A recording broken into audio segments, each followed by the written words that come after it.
according to a new international survey by the liberal but fair Pew Research Group. China has never been more hated ever. Joining us now via Skype from Winnipeg to talk about this is our friend Spencer Fernando. And if you're not following him at spencerfernando.com, you're doing it wrong. Spencer, great to see you again. Good to see you. You know, I'm really nervous about Trump's re-election for a number of reasons. China is really big one of those reasons, because you couldn't see a starker contrast between Trump and Biden on possibly any issue other than China. I mean, maybe on fracking, maybe on, I can't even think of anything where it's so, the contrast is so great as in on China. Would you agree with that? Yeah, I mean, Biden's tried to copy a lot of Trump's rhetoric lately, but if you look at what he was saying, when he was actually in power, he was very friendly to China. He said, oh, you know, China is not a competitor for the States, which is just absurd to say.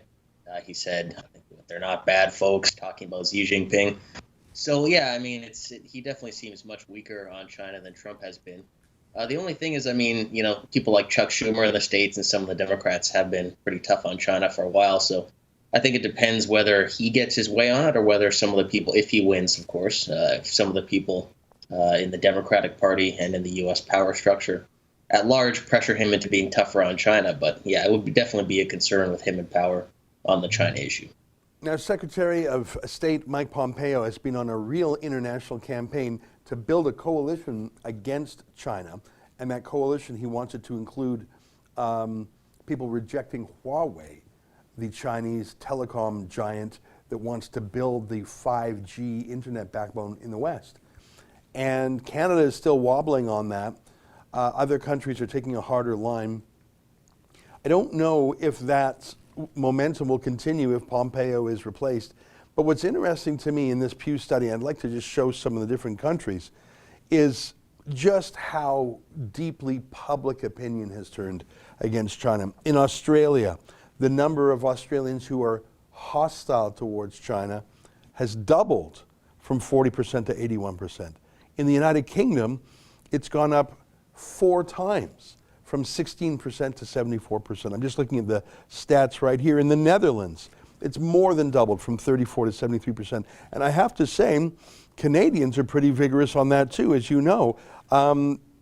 Just a few years ago, only 27% of Canadians were hostile or critical or worried about China. Now that number is 73%.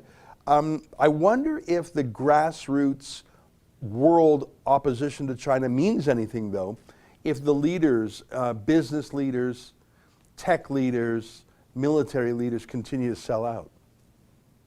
Yeah, well, that's the big question. It's going to be an election issue in a lot of places, including here in Canada. If you look at Aaron O'Toole, he's taken a tougher stance on China than any leader, big political leader we've seen in Canada, possibly ever, but at least for some time.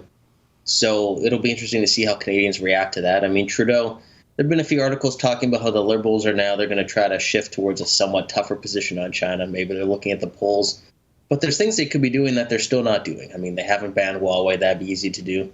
They're not taking any steps to reduce many of our universities are highly reliant on foreign students from China, and they haven't done anything to reduce that reliance, saying we're not going to have any more foreign students from China coming in. They haven't done that. The Vancouver housing market is being totally distorted by Chinese billionaires buying up a lot of the property. So Canadian citizens themselves can't even live in some of our own cities, can't even afford to live there. So they're not doing anything about that either. So there's some things they could be doing to show some resolve and strength, and they keep failing to do it. That's an excerpt from my daily show, The Ezra Levant Show. Every day I do a monologue on the news of the day, then I interview an interesting guest, and then I read my hate mail. You gotta subscribe. Go to rebelnews.com.